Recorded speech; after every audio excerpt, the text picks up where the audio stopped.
6 अगस्त 2019 की रात दिल्ली की पहली महिला मुख्यमंत्री सुषमा स्वराज का निधन हो गया। यही नहीं, इससे पहले 20 जुलाई 2019 को दिल्ली की दूसरी महिला मुख्यमंत्री शीला दीक्षित का। इन दुखद घटनाओं ने मुझे भारत की उस पहली भारतीय महिला के बारे में याद दिला दिया जिसे एक भारतीय अमेरिकी अंतरिक्ष यात्री, अंतरिक्ष अभियान विशेषज्ञ और अंतरिक्ष में जाने वाली प्रथम भारतीय महिला के रूप में जाना जाता है।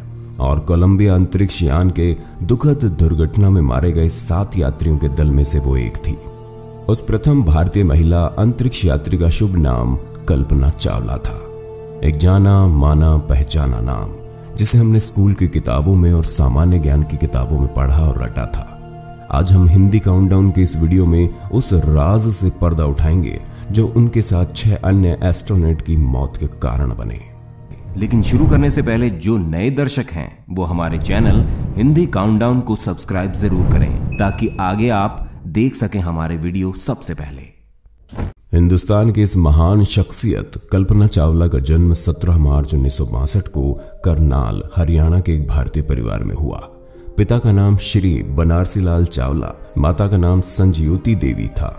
अपने परिवार के 4 भाई बहनों में सबसे छोटी व घर में प्यार से मोंटू पुकारे जाने वाली लड़की की बचपन से ही उड़ान में दिलचस्पी, इंजीनियर बनने की ख्वाहिश, जिसमें मां का पूरा समर्थन और सहयोग, जबकि पिता की इच्छा थी कि बेटी को डॉक्टर या टीचर बनाया जाए। कल्पना चावला का सर्वाधिक महत्वपूर्ण गुण था उसकी लगन और जुझारू प्रवृत्ति।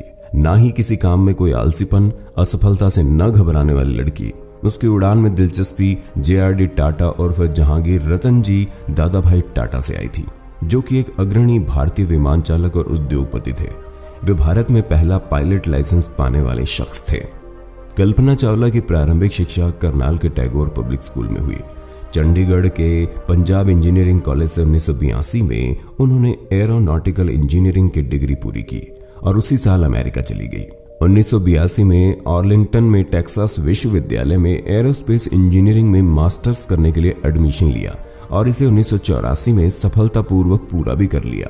इसी बीच 1983 में उन्होंने जीन पियरे हैरिसन से शादी की, जो कि एक फ्लाइंग इंस्ट्रक्टर यानी उड़ान प्रशिक्षक और एविएशन ऑथर थे। कल्पना चावला में अंतरिक्ष में यात्रा करने की इच्छा इतनी प्रबल थी कि उन्होंने 1986 में एरोस्पेस इंजीनियरिंग में दूसरा मास्टर्स भी कर लिया और उसके बाद कोलोराडो यूनिवर्सिटी से उन्होंने एरोस्पेस इंजीनियरिंग विषय में PhD की। साल 1988 में वो नासा के साथ जुड़ी। उनकी मेहनत का ही नतीजा था कि 1995 में नासा ने अंतरिक्ष यात्रा के लिए कल्पना चावला का चयन किया। उन्होंने अंतरिक्ष की प्रथम उड़ान STS-87 कोलंबिया शटल से संपन्न की।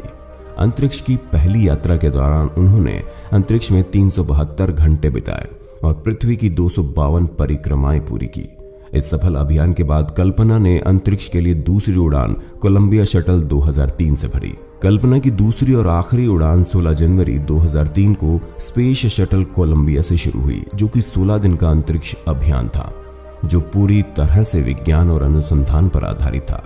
अक्सर कल्पना कहा करती थी कि मैं अंतरिक्ष के लिए ही बनी हूँ, हर पल अंतरिक्ष के लिए बिताया और इसी के लिए मरूंगी। ये बात उनके लिए सच भी साबित हो गई। ये सब तमाम संक्षिप्त विवरण है कल्पना चावला के जीवन के। कल्पना चावला को भारत की प्रथम महिला अंतरिक्ष यात्री होने का गौरव तो मिला, लेकिन साथ ही एक दुखद घटना भी उनकी जिंदगी से जुड़ गई। 1 फरवरी 2003 को अपने दूसरे अंतरिक्ष यात्रा से वापसी के दौरान उनकी दर्दनाक दुर्घटना में मृत्यु हो गई। उनकी दर्दनाक दुर्घटना की मौत अपने साथ बहुत से सवाल खड़े कर गई और तमाम बातों और जानकारी के अनुसार फिर भी एक सवाल छोड़ गई कि जो हुआ क्या वो सही था। हम सभी जानते हैं कि कल्पना चावला अपने 16 दिन के दूसरे अंतरिक्ष अभियान से पृथ्वी पर वापसी के दौरान उनका अंतरिक्ष विमान दुर्घटनाग्रस्त हो गया था, जिसमें उनकी और उनके 6 साथियों की दर्दनाक मृत्यु हो गई। लेकिन इस विमान दुर्घटना के पीछे की सच्चाई और भी है, जो इस अंतरिक्ष सफर की दास्तान का रहस्य उजागर करता है। इससे पहले मैं आपको इस अंतरिक्ष विमान की तकनीकी को समझाना चाहूंगा ताकि आप इस दुर्घटना की सच्चाई को बेहतर समझ सकें और जान सकें कि क्या दुर्घटना को टाला जा सकता था। क्या कल्पना चावला आज भी हमारे बीच मौजूद हो सकती थी? गलती कहाँ हुई और इसका जिम्मेदार कौन है? सन 2000 में कल्पना चावला को उनके दूसरे स्पेस मिशन के लिए चुना गया। इस अभियान के तहत 11 जनवरी 2001 को अंतरिक्ष में भेजा जाना था। लेकिन हर बार यान में तकनीकी खराबी के कारण ये मिशन 18 बार रद्द करना पड़ा और आखिरकार 16 जनवरी 2003 को कोलंबिया अंतरिक्ष यान STS-107 कल्पना चावला और 6 अन्य अंतरिक्ष यात्रियों के दल के साथ अंतरिक्ष के लिए रवाना हुआ। लगभग 16 दिन तक अंतरिक्ष में रहने के बाद 1 फरवरी 2003 को जब कल्पना चावला अपने अन्य 6 सहयोगी दल के साथ पृथ्वी पर वापस आने लगी, तो जैसे ही उनके अंतरिक्ष यान ने पृथ्वी के वायुमंडल में प्रवेश किया, उनका विमान एक आग के गोले में तब्दील हो गया और देखते ही देखते विमान के टुकड़े अमेरिका के टेक्सास शहर में बिखर गए। उसमें सवार कल्पना चावला समेत 6 अन्य यात्रियों की मौत हो गई। लेकिन क्या आप जानते हैं, उनकी इस दर्दनाक मौत की तारीख तो 16 जनवरी 2003 को यानी उनके उड़ान भरते ही लिखी जा चुकी थी। इस अभियान को शुरू करने से पहले कोलंबिया अंतरिक्ष विमान में 2001 से 2003 तक अनेक तकनीकी खराबियां आई थी, जिसके कारण यह अभियान लेट होता चला गया। लेकिन नासा द्वारा हर बार तकनीकी खराबी को दुरुस्त कर 16 जनवरी 2003 को कोलंबिया अंतरिक्ष यान को अंतरिक्ष अभियान के लिए भेज दिया गया। आपको बता दें कि कोलंबिया अंतरिक्ष यान ने अपनी पहली उड़ान अप्रैल 1981 में भरी थी। तब से लेकर 2003 से पहले तक इस विमान ने कुल 27 उड़ानें भरी थी। अपनी 28वीं उड़ान भरने से पहले इस विमान ने कुल 300 दिन 17 घंटे 40 मिनट और 22 सेकंड अंतरिक्ष में बिताए थे। तो हो सकता है इतना लंबा समय अंतरिक्ष में बिताने से इस विमान में 2001 के बाद लगातार तकनीकी खराबी आने का कारण रहा होगा। लेकिन नासा द्वारा इस बात पर ध्यान दिए बगैर खराबियों को दुरुस्त कर इसे 28वीं बार अभियान के लिए रवाना कर दिया गया। है ना हैरान करने वाली बात। कोलंबिया अंतरिक्ष यान के दुर्घटनाग्रस्त होने का दूसरा मुख्य कारण इस यान का space shuttle thermal protection system यानी TPS था। किसी भी अंतरिक्ष यान को पृथ्वी के सौर मंडल में भेजने के लिए रॉकेट का इस्तेमाल किया जाता है, जो कि पृथ्वी के गुरुत्वाकर्षण के विपरीत काम करता है। और रॉकेट में जो ईंधन इस्तेमाल किया जाता है वो 2 प्रकार का होता है। पहला प्री मिक्स्ड फ्यूल और दूसरा लिक्विड फ्यूल। इस लिक्विड फ्यूल में लिक्विड ऑक्सीजन और लिक्विड हाइड्रोजन का इस्तेमाल किया जाता है। ये दोनों ईंधन बहुत कम तापमान में तरल रूप में रहते हैं, इसलिए फ्यूल टैंक को अंदर और बाहर हीट रेजिस्टेंट यानी ऊष्मा रोधी बनाया जाता है, ताकि ईंधन बर्फ में तब्दील ना हो बल्कि तरल रूप में ही रहे। अंतरिक्ष यान और रॉकेट कितने आधुनिक या मजबूत क्यों ना हो, इसके लिए जरूरी होता है तापमान का संतुलन। अंतरिक्ष से पृथ्वी के वायुमंडल में प्रवेश करते समय अंतरिक्ष यान के प्रत्येक हिस्से में अलग अलग तापमान होता है। इसके लिए यान में space shuttle thermal protection system वो बाहरी कवच होता है जो अंतरिक्ष यान में पृथ्वी के वायुमंडल में प्रवेश करते समय 1600 डिग्री सेल्सियस के लगभग तापमान से विमान की सुरक्षा तो करता है, साथ ही अंतरिक्ष में गर्मी और ठंड से बचाव भी करता है। अंतरिक्ष यान के ऊष्मारोधी प्रणाली के लिए 7 अलग अलग तरह के तत्वों का इस्तेमाल कर बनाया जाता है। इन सब तत्वों में reinforced carbon panel carbon coating होती है, जो कि विशेष तौर से विमान के दोनों विंग्स के ऊपरी किनारों पर और विमान के अगले हिस्से में लगाया जाता है, जो सबसे अधिक तापमान जो कि 3000 डिग्री सेल्सियस डिग्री तक तापमान सहने की क्षमता रखता है, क्योंकि यही हिस्सा विमान के वायुमंडल में प्रवेश करते समय सबसे अधिक गर्मी सहता है। इसके अलावा आसान शब्दों में कहा जाए तो विमान के निचले हिस्से पर 2300 डिग्री सेल्सियस तक तापमान चला जाता है, इसलिए इसके निचले हिस्से को ऊष्मारोधी बनाने के लिए ब्लैक टाइल्स का इस्तेमाल किया जाता है, जो आराम से 2300 डिग्री सेल्सियस तक तापमान सह सकती है। ऊपरी हिस्से पर व्हाइट टाइल्स का इस्तेमाल किया जाता है, जो कि 1200 डिग्री सेल्सियस तापमान को सहन कर सकती है। 16 जनवरी 2003 को जब कोलंबिया यान कैनेडी अंतरिक्ष केंद्र से रवाना हुआ, उसके 81वें सेकंड के बाद यान के साथ लगे बाहरी ईंधन टैंक का एक सूटकेस के आकार जितना ऊष्मारोधी का एक टुकड़ा टूटकर गिर गया और यान के पिछले विंग से जा टकराया। यान की गति अत्यधिक होने के कारण इस ऊष्मारोधी टुकड़े ने यान के उल्टे हाथ के विंग पर लगी ऊष्मारोधी टाइल्स पर लगभग 6 से 10 इंच जितना सुराख कर दिया। साथ ही विंग पर लगे RCC ऊष्मारोधी कवच पर काफी नुकसान पहुंचा। नासा में बैठे अधिकारियों और निगरानी करने वाले कर्मचारियों को इसकी खबर लग चुकी थी, लेकिन उन्होंने इस बात की खबर उन अंतरिक्ष यात्रियों को नहीं लगने दी। यान सुरक्षित जमीन पर नहीं लौटेगी ये पहले से ही तय था।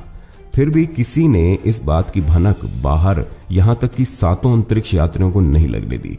नासा ने ऐसा क्यों किया, ये गुत्थी आज तक नहीं सुलझी है, लेकिन इस बात की वजह से ये माना जाता है कि तकनीकी अधिकारियों को लगा कि ये मामूली नुकसान है और यान सुरक्षित वापस धरती पर आ जाएगा।